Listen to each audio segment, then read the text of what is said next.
Welcome to Crash Course Economics. I'm Adrienne Hill. And I'm Jacob Clifford, and today we're going to talk about money and finance. I know we said in the first episode that economics isn't really about money. Well, economics isn't about getting rich quick, but it all boils down to trading the things you have for the things you want. Like, I've got this giant zucchini, but I love that piece of pizza. Want to trade? No way.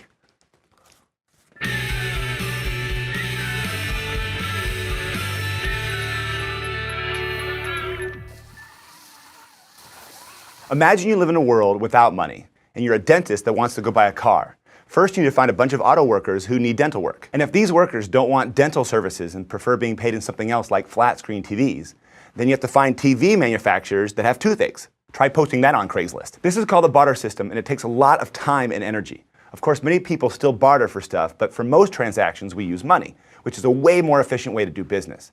The people who really need dental care will pay you with money, which you can now use to buy a car. Economists point out that money serves three main purposes. First, it acts as a medium of exchange. It's generally accepted for payment for goods and services. Now, that medium of exchange means we're not stuck in the barter system. Next, money can be used as a store of value. The reason why a dentist doesn't usually accept fruit or baked goods is because you can't save those things up to go buy things like cars.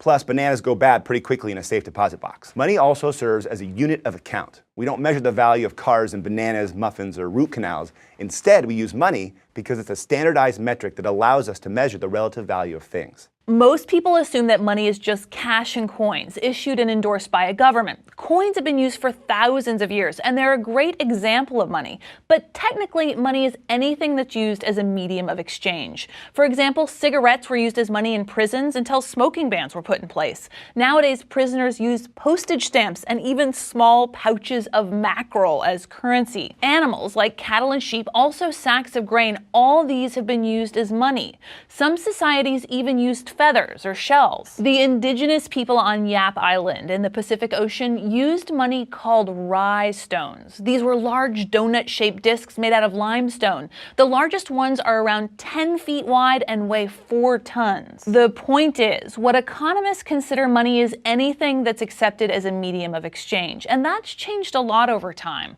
Today, cash and coins are often used as money since they're easy to carry around, physically durable, and hard to counterfeit. But a lot of money today doesn't end up in anyone's pocket or wallet, or duffel bags, or even wheelbarrows. It moves around electronically. Increasingly, people get paid in the form of checks or direct deposits into their bank. A lot of our money isn't physical, it's digital. It exists on some bank's computer. And as long as that computer is secure and the zombie apocalypse doesn't permanently knock out the power and your nation's monetary system is functioning as it should, those electronic dollars do all the things they're supposed to do. Another form of digital money that you often hear about is Bitcoin. Bitcoin is a virtual currency that is not issued or regulated by a specific country. But since some people accept it as payment, many economists consider it money. Unlike other electronic currency, Bitcoin doesn't involve a bank, so people can, in theory, buy things more anonymously. This appeals to people who don't trust central banks, and also people who want to buy illegal stuff online. That illegal trade means law enforcement and regulators are also very interested in Bitcoin. Bitcoin isn't only for internet drug deals, though. There's a lot of speculation in Bitcoin, meaning people buy up Bitcoins hoping to turn a profit on them. This makes Bitcoin more of a speculative asset and limits its use in buying and selling actual goods and services. Could Bitcoin or another virtual currency be how everyone pays for things in the future? Who knows? But if anyone wants to give me 10 Bitcoin for this zucchini, we've got a deal. There's kind of a glaring question here. What makes these pieces of paper so valuable? Well, in the past, each dollar issued by the US government was redeemable for a specific amount of gold. That was called the gold standard, and it meant that the government couldn't issue more money than it had in gold reserves. Back in the 1930s, the US decided to move off the gold standard, and some people freaked out about not having something tangible to back our money.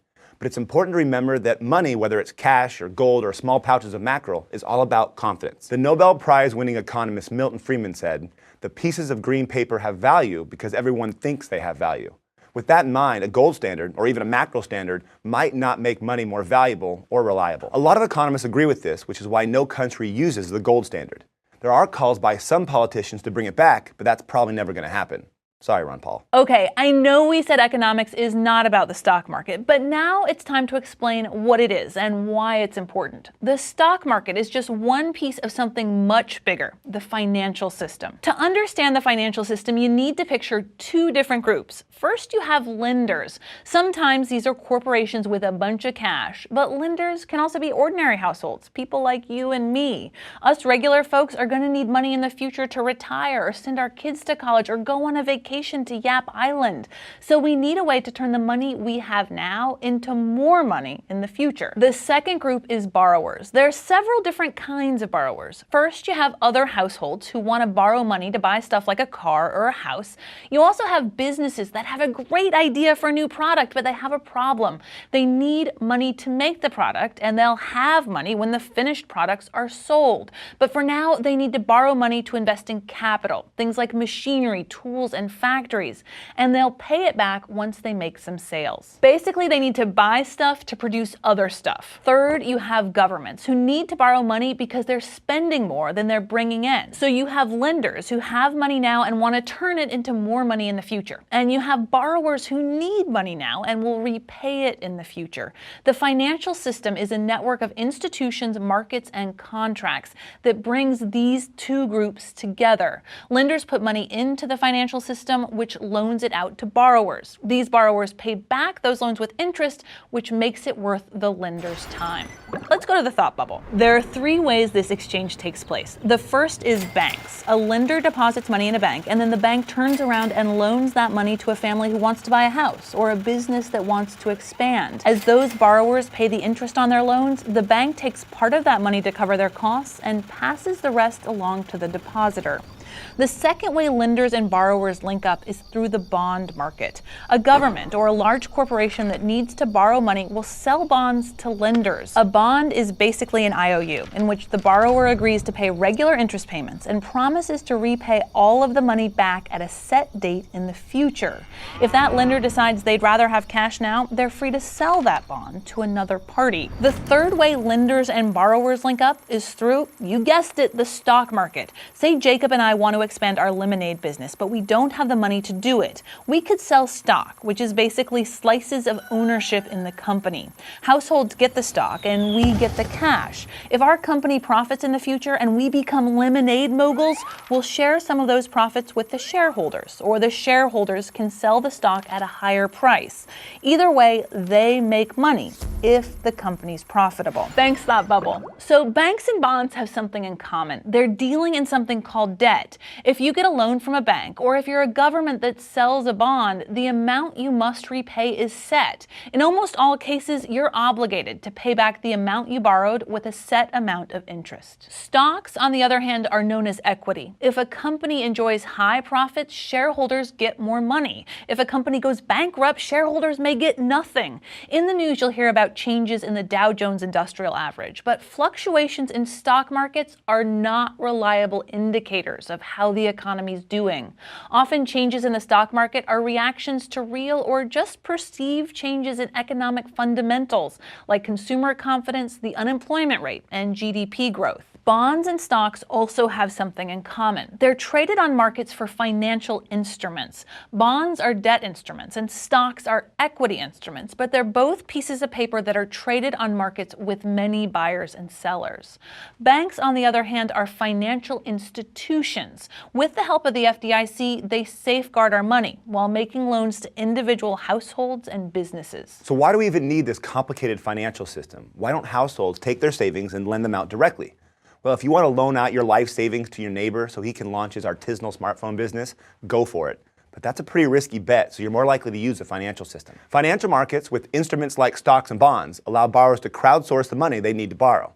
They raise their capital from lots of investors and spread the risk around. Banks do the same thing. They accumulate small deposits from thousands of people and use that to make loans. It's like Kickstarter, except better because you get money as opposed to an earnest thank you email. And from the lender's point of view, a financial system allows you to spread your savings over dozens or hundreds of different loans. A few companies might go bankrupt and a few people might not pay back their car loans, but those losses will be offset by borrowers that do pay back their loans. You don't have to put all your eggs in one basket. So that's money in the financial system. The thing to remember here is that this stuff is not just an abstraction or someone else's concern. Almost all of us are lenders and borrowers at some point in our lives, and understanding lending and borrowing is a big deal. While it might seem like you're borrowing from a faceless institution, you might be borrowing my money from that faceless institution. And I'm gonna need that back if I can't get anyone to accept the zucchini as payment. Thanks for watching. Crash Course Economics was made with the help of all these nice people who believe in some way that there's value in those green pieces of paper. Your green piece of paper can help support Crash Course on Patreon. You can help keep Crash Course free for everyone, forever. And you get good rewards. Thanks for watching DFTBA.